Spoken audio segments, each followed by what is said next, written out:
The Undertaker's Wedding by Chet Williamson. It's a shame you children never knew your grandpa. He was such a gentle man. Problem was, people confused his gentleness with sneakiness. I couldn't tell you why. Maybe not sneakiness exactly, but more like cowing. Is that the word? Like a cowed animal, always looking for somebody to hit it. He was shy, that was all, and gentle. And because of that, people thought he was less than he was. Why, in other towns, you'd have your undertakers being well thought of. Town council members, maybe even mayors like over in Willow Creek, even if it was just for 2 years. But not here in town, not for Grandpa. I suspect some folks thought he never should have been an undertaker, quiet and shy as he was. Nowadays, so many undertakers are big, hearty, happy men with red faces and big hands that grab you when you shake 'em, like what they're doing had nothing to do with death. At the funerals they look serious and make their mouths go straight, but on the street you'd think they were salesmen from how most of them act. Grandpa, he wasn't like that. He was gentle. He said to me once that his were the last hands to touch them on the earth, and he wanted their last memories of this place to be good, because if they went to heaven, they might tell the Lord of the kindnesses they'd had here, and he might not be so hard on us. If they went to the other place, well, then those poor souls would value Grandpa's last kindnesses all the more.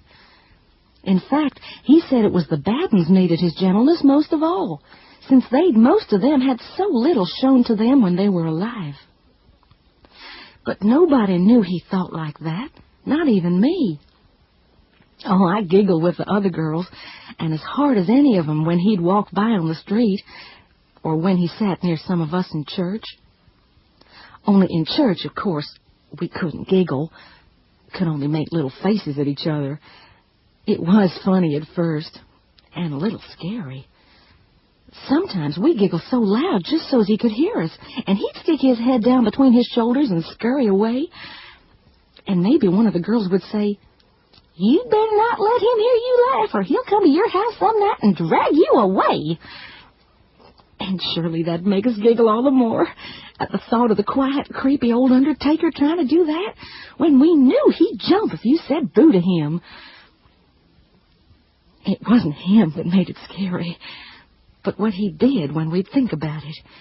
Burying people, getting them all ready and having to undress them and wash them and dress them and put them in their coffins. It didn't seem nice. It just seemed scary. And that's why even when we were laughing, we still felt a little funny. Leastways I did. I don't like to say that I was special or any nicer, but after a while, it wasn't much fun for me to laugh at him at all. It didn't seem right somehow. Or maybe I just grew up a little faster than the others. But one May Day, we were all coming out of the soda parlor on Market Street. It's long gone now. And he was walking by. Well, some of the others started to giggle, and he turned red right off. And I just thought, he looks so nice. And he did. With a pressed white shirt and dark trousers and a pretty blue bow tie. His hair just so like he'd come from the barber shop. And I could smell some nice aftershave lotion that smelled so cool in that hot sun. So I shushed the others real sharp, and they shut up fast. But the shush I made was so loud it startled him. And he stopped dead in his tracks and just looked at me like I'd been shushing him. He looked in that second just like a little boy looking up at his ma, ready to do whatever she asked. But of course I hadn't been shushing him, so I just smiled and nodded, not knowing what else to do. Then he smiled, such a tiny little smile, like he thought a bigger one would break his face. And he gave a little nod back at me and kept walking. Well, the other girls had a heyday with that. They giggled at first. Then when he was gone, they laughed fit to bust and started singing, "Amy's got a boyfriend, Amy's got a boyfriend," and dancing in a circle around me. Then they laughed some more, and one of them said, "You be careful, Emmy. I hear he got real cold hands." I just got mad then and walked away, deciding I wasn't going to make no more fun of him. Why, he'd smiled at me, and smiled real nice, too. The next time I saw the girls, they acted funny, like I might be mad at them. I was a little, I guess, but they said no more about the day before, and neither did I, so we were friends again, and I sort of forgot about the whole thing. That's why it was a big surprise a few days later when my daddy told me the undertaker'd come to see him in the store where he clerked and asked for permission to come call in on me. Surprise, did I say? Why, I fairly flew into a frazzle when I heard, and when my daddy told me he'd said it was all right, I nearly cried. Now, Emmy, my daddy said, patting my shoulder, don't take on so. He's just coming to call, nothing more. If you don't like him, you don't have to see him again. I promise. I guess I must have looked pretty scared because he went on. He's a good man, Emmy. A quiet man, but a good one. I just nodded. He was coming Friday night. I didn't say nothing to my chums about it. Didn't want them to find out if I could help it. That day, I was so nervous, I couldn't eat a bite for supper. Just sat at the table and watched my mother and Daddy eat. Mother looked near as scared as me, for she was getting some food down. Only my Daddy seemed like normal, and he'd look at me and give me a smile that told me not to worry. But I did, and I don't really know about what. Along about 7 o'clock, he came up the walk, carrying a bunch of flowers. They were awfully pretty, and I got a little choked up, since this was the first time I'd ever had a caller and flowers, not being one of the prettiest girls in town. But then the idea hit me, so queer, of an undertaker bringing flowers, and I knew it was stupid, but all I could think of was where he'd got them from. I still feel bad today when I think of how that nasty thought got into my head, like a harsh word you can never take back. He must have seen what was in my mind when he handed them to me, because his face looked like I'd just cut him with a knife, and he was trying hard not to let the pain show. But I myself smiled and took the flowers and gave them to Mother, who looked a little queasy as she took them, but I don't think he noticed. Thank the Lord, my Daddy had taken the evening off from clerking at the dry goods, for he did most of the talking, asking Grandpa whether he thought that rain was going to come, and what he thought of the athletics chances, and whether they'd ever get a dam built up at French Creek. And Grandpa answered him soft and polite. It was the first time I'd ever heard him speak, and I was surprised at what a deep, low voice he had, when I expected a high little peep. Not that he was small. He was a medium-sized man, I suppose, but he was just so shy and scary that you'd have thought he'd have the same kind of voice. Oh, it was shy, but low and real full, like I thought Lawrence Tibbett would sound if I'd ever heard him talk instead of sing. After a while of talking, Daddy looked at me and smiled, and then looked at my mother and said as how it was time to leave the young folks alone for a spell to get acquainted. Well, that froze me a little, though not as cold as it would have before we'd all chatted for a while. So Mother and Daddy left us alone in our little front parlor and went back into the kitchen, where I could hear Daddy turning the pages of the newspaper and Mother saying things real low every once in a long while. For the longest time, Grandpa and I just sat there, he on the old wing chair, me across the room in a side chair with Mother's needlework on the seat and back. Neither one of us said a word, and finally he cleared his throat and said as how it was a real pleasure to be able to come and call on me, and he was wondering if I enjoyed the moving pictures. I allowed as how I did, and then he asked me if I would be interested in accompanying him. That's the word he used, accompanying, to the U.S. Theater the next night to see The Old Homestead. He told me it was a very respectable picture, and that Pastor Myers had seen it and said it was very good. I didn't want to go. Not really. But right then and there, I was just so flustered that I didn't know how to make up a lie.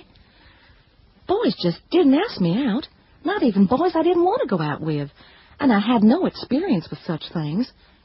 So I just nodded and said, all right. And he got the sweetest, happiest smile on his face that right off. I was glad I'd said yes.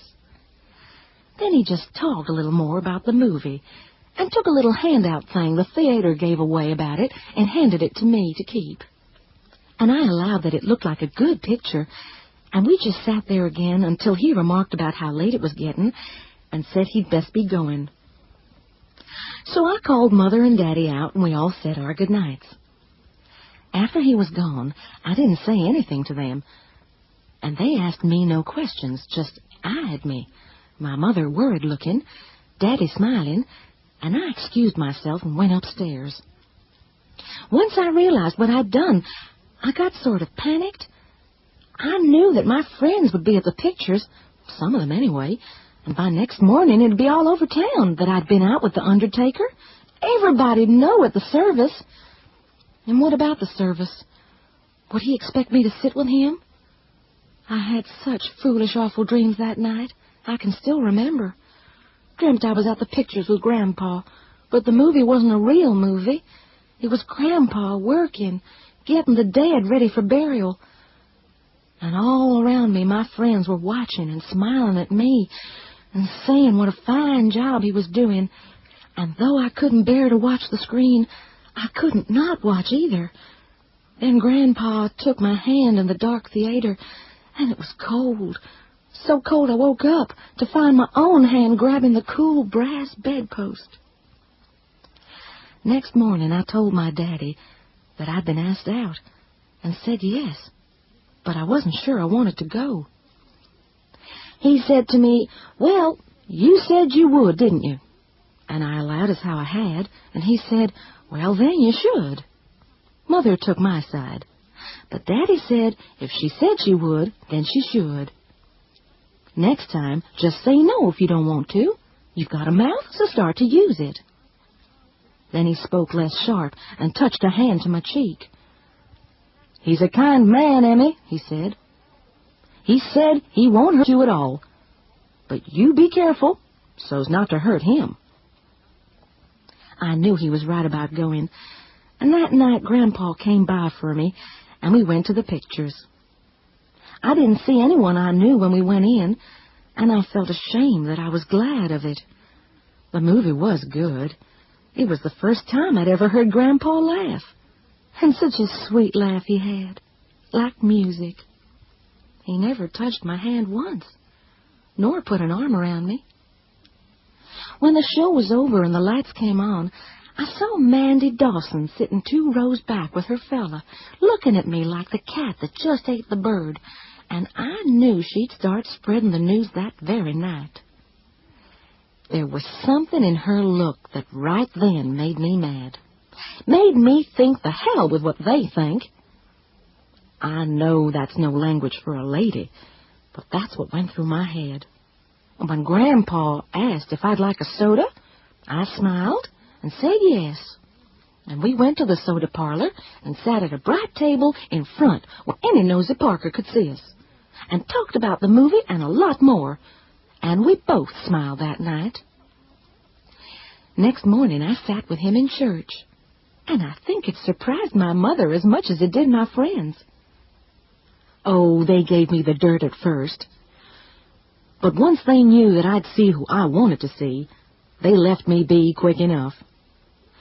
Some of them left me be for good, though my best friends stuck by me, Marion and Dorothy and Katie. In fact, they confessed that they'd always thought Grandpa was sort of cute, no matter what he did. He and I didn't talk about that for the longest time, even though we started going together regular. He lived above the funeral parlor, and of course I never went over there anyway. That just wasn't done. When we'd have plans to do something, and someone would die, and he'd have to hold the service and all, he'd just say he was sorry, but we couldn't go to so-and-so because he was needed. That's what he'd say. He was needed. And I'd know. And it would be all right. But we never talked about it directly. Leastways, not till he asked me to marry him. We'd been going out together for maybe 5 months when he'd got up the nerve. It was October, and we'd just been on a hayride with the church. And he was walking me home, and he stopped right on the corner of Orange Street in Washington, and he asked me if I'd consider being his wife. It was pretty chilly that October, but that wasn't why I shivered so. I don't go thinking I shivered because it was the undertaker asking me to wed him. I shivered because marrying him had been all I'd been thinking about since we went to the soda parlor after that first picture. I loved that man sure enough, but if you told me I'd be feeling that way 6 months earlier, I'd have called you crazy. But I didn't say yes right away. Maybe I would have if he'd let me go. But straight away after he asked me, he told me to take my time and think about it. I said I would, but I smiled so and kissed him on the cheek that he knew fairly well what my answer would be.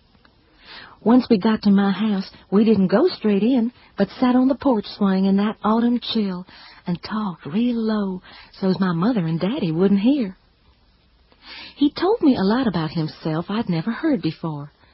How he'd become an undertaker because his daddy had been one, and it was the only thing he'd been taught. How his daddy had died when he was 19, and he'd taken over the undertaking parlor, but folks were hesitant to trust their dead to someone that young. So he had a hard few years. He never made many friends because he was too busy working at odd jobs he had to do to be able to live. When the Spanish-American War came along, he enlisted. And when he came back to town, folks were more likely to use his services because, he said, then folks thought he was a man since he'd been to war. And he shook his head, his eyes real sad. He didn't say anything for a while. Then he said he liked what he did and made no apology to any man for it. It was something that had to be done, just like doctoring or governing or being a fireman or policeman, something that helped folks. It was then he told me what I said before about kindness and gentleness being the last things done to them. And I got a little bit weepy when he said that, thinking what a scary old monster we girls had made him out to be. Last he told me how old he was.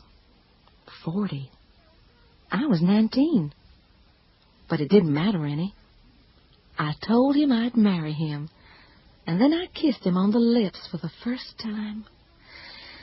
They were warm and dry and soft, just the way I'd always thought a husband's lips should be.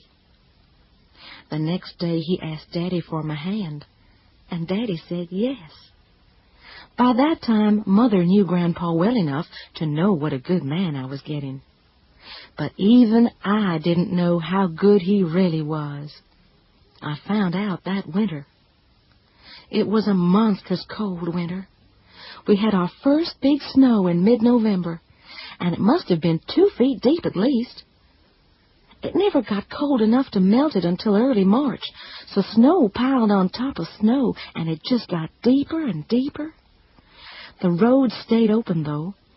Seemed every time you looked, the Hastings boys were out plowing them. Don't know how much the town paid them that winter, but the next spring, both Dick and Bob started new houses. Grandpa had a hard time, too. The ground was frozen solid, and the Hastings boys, who also dug the graves of the Upper and Lower Dellfield cemeteries, nearly doubled their price because of it. Grandpa once told me he'd probably paid for their chimneys that winter. He wouldn't pass on the extra price to his customers, though. Claimed that a loved one's death was bad luck enough, so the freeze was his bad luck. But it wasn't because of the snows alone that folks remembered that winter. 20 years later, you'd mention that winter, and folks would say, wasn't that the year Roy Stoller got killed trying to rob the feed store? It wasn't often that things like that would happen, even in Lower Dellfield. First shooting death, my daddy said, since Amos Martin accidentally killed his cousin Wilbur when they were hunting back in '03. I don't think it surprised anyone, though, leastways not anyone who knew about Roy Stoller. Roy was a bad 'un, no two ways about it. He just seemed doomed for something like that to happen. His daddy was mostly no account, and his mother died when he was born. Roy quit his schooling when he was only 10 to help his daddy try to pull some harvest out of that scrubby 10 acres they called a farm. Now I expect that 10 acres would fetch a fair price, but back then it was worthless. After old Mr. Stoller died, Roy gave up farming and just lived there in the farmhouse, tending a little vegetable patch and keeping mostly to himself, except when he'd come into town for supplies or to drink at Rohrer's Tavern. Nobody knew for sure where he got the money he needed, but there'd been some talk of insurance money on his daddy, and some folks said he stole. They were proved right, of course. He spent a few days in jail, on and off, especially after drinking nights, mostly from picking fights in the tavern. Had no friends, none at all. People didn't like him much and seemed to stay away.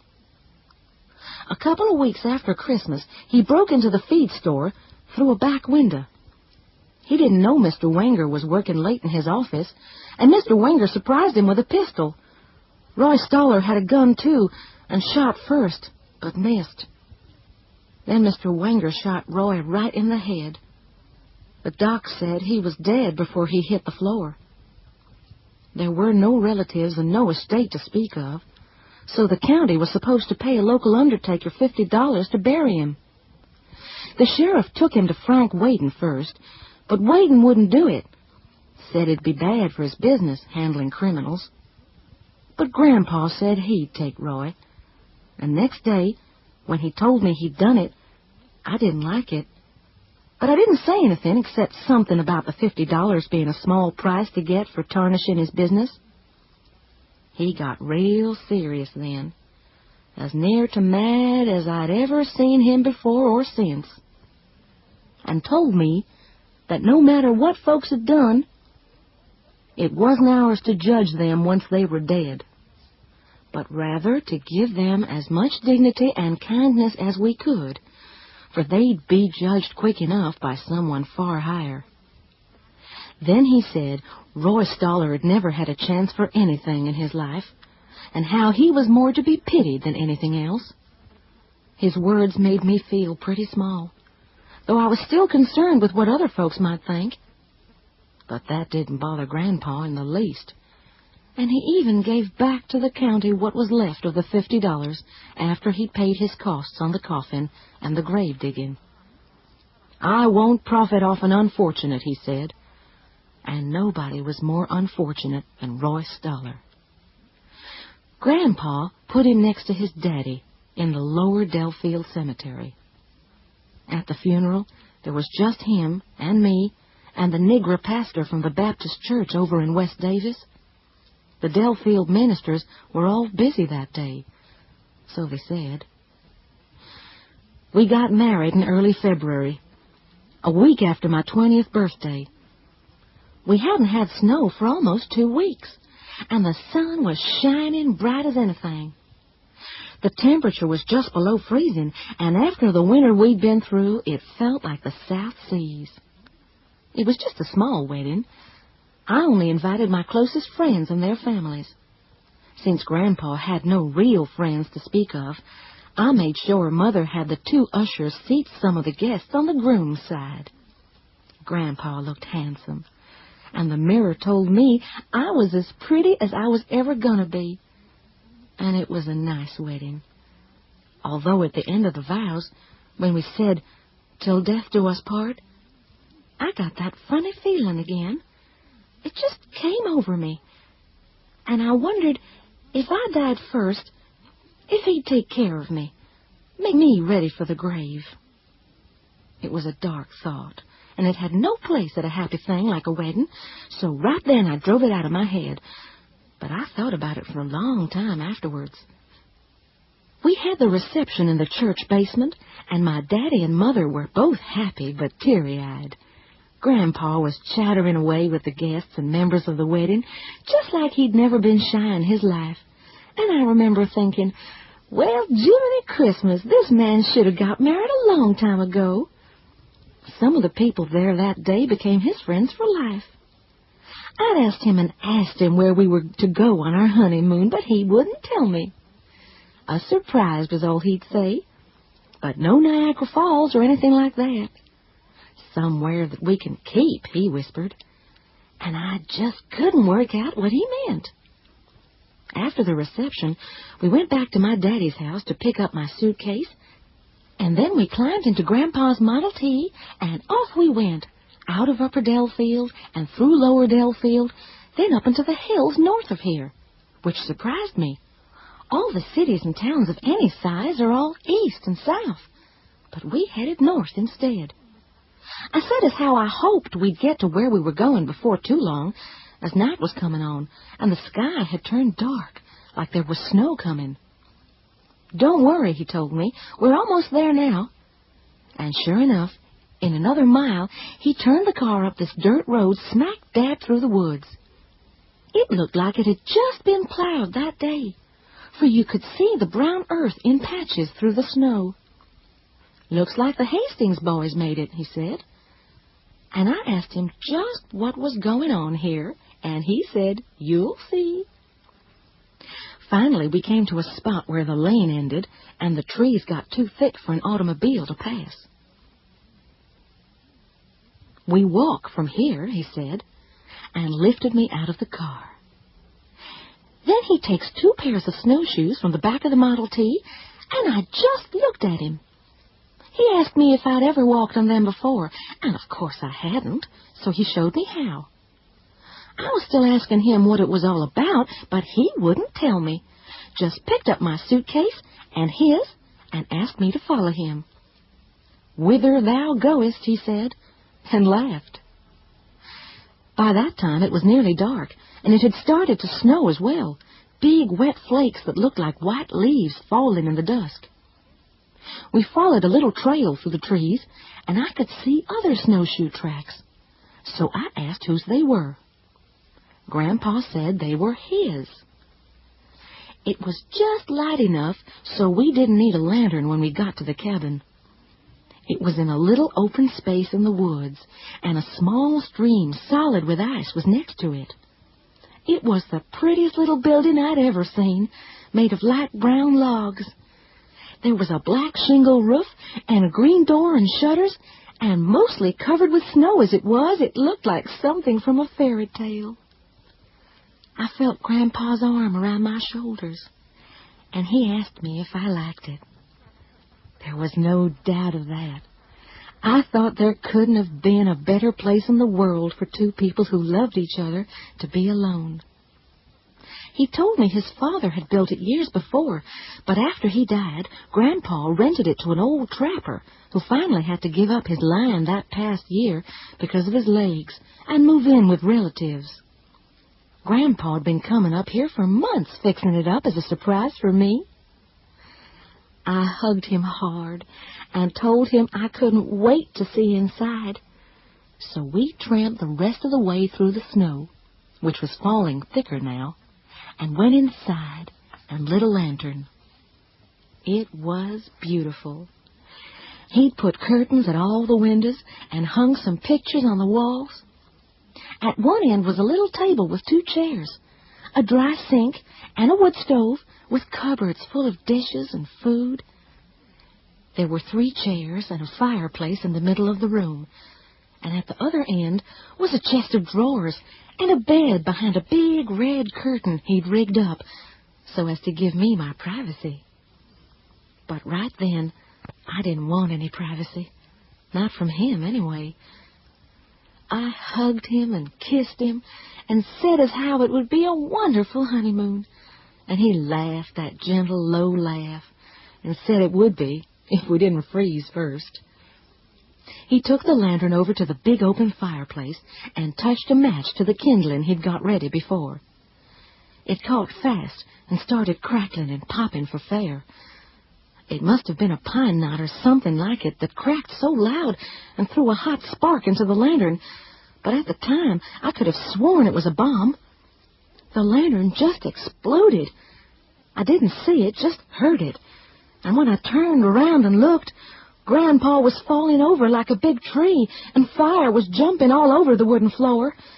I didn't bother to scream, but yanked down the curtain and started beating out the fire with it. It didn't take long, and then I looked at Grandpa. He'd been scarcely singed, but a piece of that thick, heavy glass from the lantern's base had hit him right on the temple, cutting him open and making him bleed something fierce. He wasn't conscious either. I ripped a hunk out of my slip and tried to stop the blood, but it kept coming, slow and steady, and I knew that I had to get him to a doctor fast. I thought of dragging him out to the car on a blanket, but even if I could do it, the jolting might do him worse than leaving him be. We had only the one lantern, so by the light of the fire I lit some candles, then pressed down on Grandpa's cut and tried to think. It was dark as pitch now, and the snow was falling so thick and the wind blowing so hard, it seemed the cabin's roof might blow clean off. There was no way I could get him out, and I wondered if I could find the way out myself and bring back help. I thought as how that was the only way I could save him, so I put some logs on the fire to keep him warm, tied a bandage tight around his head, bundled myself up as much as I could, and went outside on the snowshoes. I hadn't gone 20 yards before I knew it was impossible. Even if the trail had been plain in front of me, I couldn't have seen it. So I turned around and made my way back to the cabin, following the little glow of fire through the windows. Grandpa was no better, still unconscious, though the bleeding had slowed a little. But his breathing was real funny, and I don't mind telling you children I was scared more than I'd ever been, being purely certain he'd die before I could ever get out, and maybe bring back somebody the next day. All I could do was sit there on the floor, holding his poor bleeding head in my lap, and pray. I prayed that night like Jesus must have prayed in the garden, and I'm not sure if God heard me or not, but I know something did, for sometime in that long night I heard through the wind a knocking on the cabin door. No footsteps on the boards of the porch, but just a knocking, 3 times, real slow-like. I didn't even think. I just ran to the door and flung it open, and I saw Roy Stoller standing there on the porch. I knew it was him. I'd seen his face before, and it looked fairly as it must have when he was alive. You'll remember the winter had been cold, and the ground was frozen. So what was under the ground stayed frozen, too.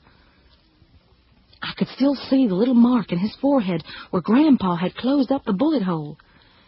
And the firelight was bright enough that I recognized the old suit of Grandpa's that he'd dressed him in. I didn't scream. I think I was too scared to. I just stepped back, and Roy Stoller walked into the cabin, went over to Grandpa, and picked him up as lightly as if he were a child. Then he walked to the cabin door with him and turned and looked at me like he was waiting. And something in his dead face told me that it was good he wanted to do, not bad. So I bundled up again and put on the snowshoes, and though it took all my courage to do it, I wrapped a blanket around Grandpa as he lay in Roy Stoller's arms. Then Roy Stoller walked out the door into the storm, and I followed him. He didn't glow or nothing, and he didn't talk at all, but I had no trouble following him, even though I couldn't see him. It was like there was some kind of warmth coming from him, and I just followed it. Before too long, we were at the car, and Roy Stoller put Grandpa in the back. I just stood there, not knowing what to do next. I'd never driven a car, only ridden in one since I'd been going with Grandpa. So Roy Stoller got it started right up and got in the driver's side, while I climbed into the back with Grandpa. I wondered how we'd get through the snow. About a foot had fallen, and you couldn't even see the lane we'd come in on. But that didn't worry Roy Stoller none. The automobile just seemed to drift over the snow, and when I looked behind, I couldn't see any tracks we'd made. We drove for what seemed like ages, passing nary another automobile, though that snow was so thick we wouldn't have seen another car's lights even if anyone had been foolish enough to be out that night. Finally, the Model T slowed down and just floated to a stop. And I swear I could feel it and us sink slowly and softly into the deep snow on the ground. Roy Stoller didn't do anything, just sat there, looking out into the night like he'd done all he could. I looked out to the right and saw a dim light glowing, so I climbed out of the car and walked through the snow toward it.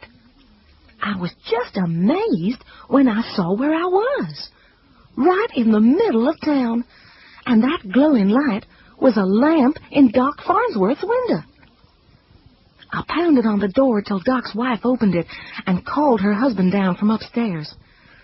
I took him by the hand and led him out to the automobile, not even wondering what Doc would do when he saw dead Roy Stoller sitting behind the wheel, only worrying about Grandpa and wanting to get him into the warm as quick as could be. But Roy Stoller wasn't in the car anyway, and when Doc was hauling Grandpa up onto his shoulders, I looked out into the dark but couldn't see him anywhere. There were no tracks of his walking away either, though even if there had been, the wind might have blown them away just that quick. But I don't think there were. You children all know that Grandpa didn't die. He came to the next day, and Doc said it had been a good thing I'd got Grandpa to him when I did, that he just might have bled to death. It was peculiar. From the second Roy Stoller picked Grandpa up in his arms, the bleeding stopped. But soon as Doc took him from the car, I could see it had started again. Of course, Doc got it stopped fast once we were inside. He knew how. When Grandpa woke up and realized where he was, he asked me how I did it, how I got him back to town. So I told him about Roy Stoller. I wasn't sure, and I'm still not sure to this day whether he believed me or not, because he smiled a smile that could have meant he thought I was seeing things. Or likewise, it might have been a smile he smiled because he knew he'd been right about the way he thought about and treated the dead folks. A few days later, when he was up and around and the snow had long since stopped, we went down to the Lower Dellfield Cemetery and looked at Roy Stoller's grave. It was under the snow, same as the rest, and when Grandpa brushed the snow away to see the earth beneath, it looked like any fresh grave, with no sign that anything'd come out of it. But still, that wasn't proof that something hadn't. There was nothing else at the grave. No piece of the blanket I'd wrapped around Grandpa, or any of the clues you'd expect to find in a real old-fashioned ghost story. Just the snow and the hard earth. I left some flowers I'd brought along. Roses. They looked real pretty on the white snow. And I hoped as we walked away that maybe what Roy Stoller done that night would help to make up for the bad he'd done when he was alive. The more I thought about it, the more I was sure that it should just plumb erase that badness, wipe it away. For all he'd done, Roy Stoller never killed anybody, but he did save a life, and I was mighty thankful to him for it. I was thankful, too, that Grandpa was the man he was, that he'd done good for Roy Stoller from his heart. At first I thought that what he'd said about kindness to the dead was nice but foolish, but now I know better. It wasn't ever too late to be kind. And you can be kind even to people's memories, and it might be known to them and appreciated. Grandpa taught me that lesson. He taught me other things, too, and he taught me good. Why, you children can just look at yourselves if you don't believe me. Oh, I hope you don't mind me calling you children, but that's how I think of you, especially since Grandpa and I never had any of our own. It just seemed natural for us to call you our children. After all, we care for you, comfort you, lay you down in your last sleep. There now, all finished and all ready. That wasn't bad, was it? I just wish Grandpa was still alive to see how peaceful you look. Yes, peaceful. I may not be the best or the fanciest undertaker in these parts, but I dare hope to say I'm the most gentle. The Dog by Pauline C. Smith. The morning after Aunt Sue called, Trudy phoned her office. "I can't be in today," she said. "My uncle died and I must go back home. Could I have a week off?" Her boss said, of course. Was there anything he could do? He was so sorry. There was nothing he could do, and really nothing to be sorry for, thought Trudy. She had never liked Uncle Fred, her Aunt Sue's husband, and she was sure no one else had. She packed her bags, had the Mazda gassed, and took off. She thought about Aunt Sue as she rolled off the miles. They had given her a home during her last 2 years of high school and the 1 year of community college. Aunt Sue took the place of the mother she had lost. But Uncle Fred? Well, he was just someone married to Aunt Sue. She arrived in the early evening and parked her car at the curbing.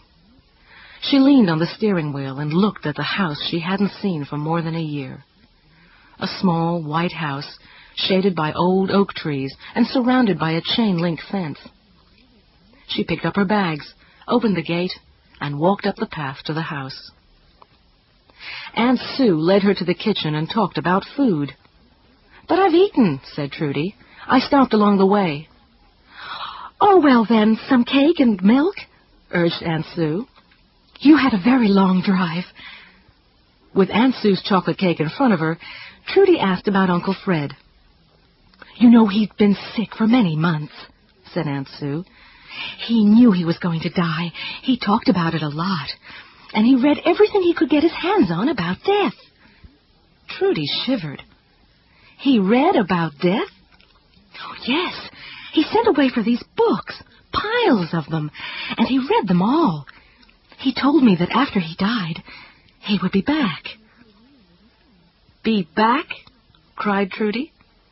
"That's right," said Aunt Sue. "Those books he read on transmigration, reincarnation, and I don't know what all made him sure that he would come back somehow, some way. He said he didn't mind dying, now that he knew he'd be back." "Well," said Trudy, "well, maybe that helped. Maybe it helped him face the end." "Maybe it did," said Aunt Sue. She smiled. "I'm glad you came." "Of course I'd come," said Trudy. "Have you made all the arrangements?" "What arrangements?" asked Aunt Sue. "For the burial, the funeral." "Oh, yes," said Aunt Sue. "It's tomorrow afternoon." "What will you do now?" asked Trudy. Her aunt looked startled. "You mean now that Fred is gone?" "Yes, now." "Well, I suppose I'll stay on right here. I've got the house and Fred's insurance. I'll probably do a little volunteer work at the hospital and the church. See people, do things. Fred never liked to have me go any place or see anyone except him. Maybe I'll even learn to drive the car." "Good," said Trudy. "He never really wanted me to do anything except stay right here at home and take care of him."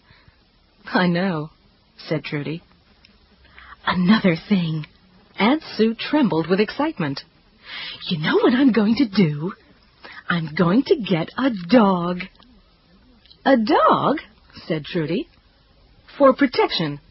No, cried Aunt Sue. "I mean a dog to love. You know, I always wanted a dog. Fred hated them. That's why he built the chain-link fence around the yard. To keep the dogs out, he said." It was during the graveside service the next day that the sky darkened and the thunder began to roll. The minister shortened his already short eulogy, and with a sympathetic pat on Aunt Sue's shoulder, he left just before the rain started.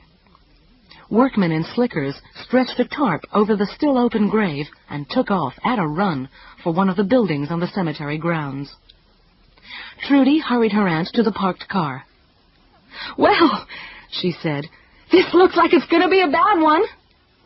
She turned on the motor and switched on the lights. "Imagine! It's almost as dark as night." At that moment, the storm broke. Rain came down in blinding sheets. Thunder roared. Lightning forked. Trudy switched on her wipers. She drove the cemetery grounds slowly, peering through the wiper swipes of her windshield, and came out on Cemetery Road. "This will lead me to the old back highway, won't it?" she asked her aunt. "Yes, turn left here." Trudy turned and crept along the road, the wipers swishing across the windshield. "Aunt Sue," said Trudy, "lean back over the seat and see if I don't have an umbrella there on the floor. I usually carry one." Her aunt leaned back and reached down. "Here it is," she said. "Good," said Trudy. "It'll help us a little when we have to run from the car to the—" and slammed on the brakes. The car skidded to a stop. A dog right-angled in front of her and galloped down the road. "Oh, boy," groaned Trudy. "Where did he come from?" The dog had become a blur in the downpour. He was there. All of a sudden, there he was. Trudy let out her breath and went limp. "I almost hit him." She put her foot lightly on the accelerator and inched forward. She turned toward her aunt. "Did you see him?" she asked. "I saw him," said her aunt. They reached the old back highway. Trudy was relieved that there was no traffic. "Who'd want to be out in a storm like this anyway?" she muttered. Maybe a dog, though. Her mind still on the dog she'd almost hit. But the dog would just be trying to find a dry place, right? I just hope he doesn't get killed doing it. "He won't," said her aunt. As they turned from the back road to Center, the rain slackened. "Not much, though," said Trudy. "Just enough so it isn't coming down in sheets. How do you feel, Aunt Sue?" "What do you mean, how do I feel?" "Well, now that the funeral is over." "It's over," said Aunt Sue. "That's all. At least, I think it's over." "What do you mean, you think it's over?" "Just that," said Aunt Sue. "Nobody can tell when anything's over." "Of course they can," said Trudy. "Something happens, something's done about it, then it's over." Aunt Sue did not answer. Trudy turned from Center to First, then on to Elm. "We're almost there," she warned. "Got the umbrella ready?" Aunt Sue nodded her head. "Front door key?" "Yes," said Aunt Sue. "All right." Trudy slowed to a stop at the curbing. "Now, make a run for it," she said. Her aunt opened the door on her side and raised the umbrella. Trudy opened her side and ran around the car. Together, they unlatched the gate, squeezed through, and raced, bent against the rain, up the walk to the porch. And stopped dead. For there was the dog. His brown coat was caked with mud. His mouth half opened in a fanged grin. He waited at the top of the porch steps, just as if he belonged there. "It looks like the dog that ran in front of the car," cried Trudy. "It is," said Aunt Sue, and took off around the house and to the back door. Trudy followed at a dead run. "Here." Aunt Sue threw the umbrella at her and twisted the keys on her key ring until she found the right one. She unlocked the back door and yanked it open. "But, Aunt Sue," cried Trudy. "Get in here." Aunt Sue grabbed her, jerking her inside. The umbrella, still open, flew from Trudy's hand and rolled on the grass.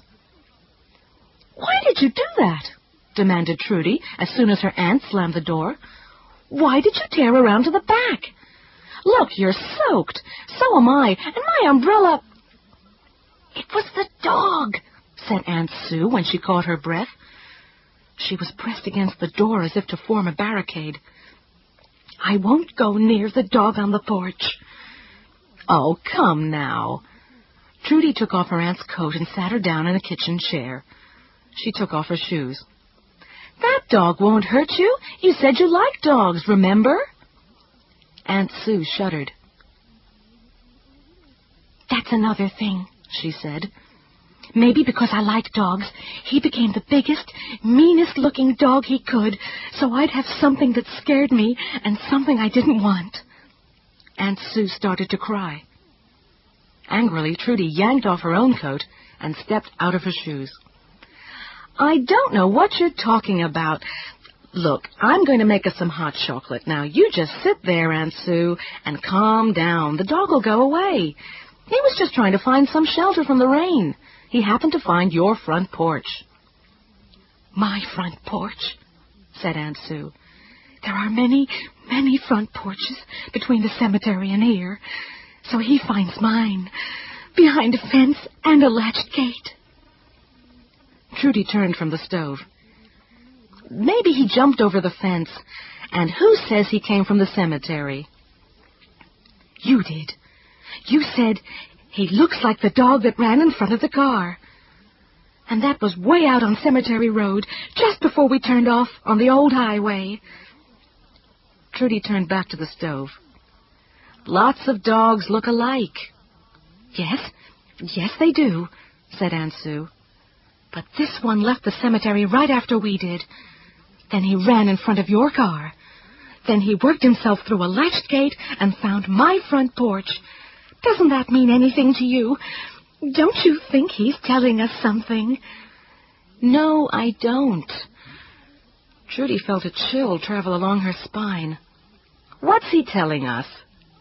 She poured the chocolate into 2 cups and took it to the table. "He is telling us he's Fred," said her aunt. The cups clattered. Chocolate spilled.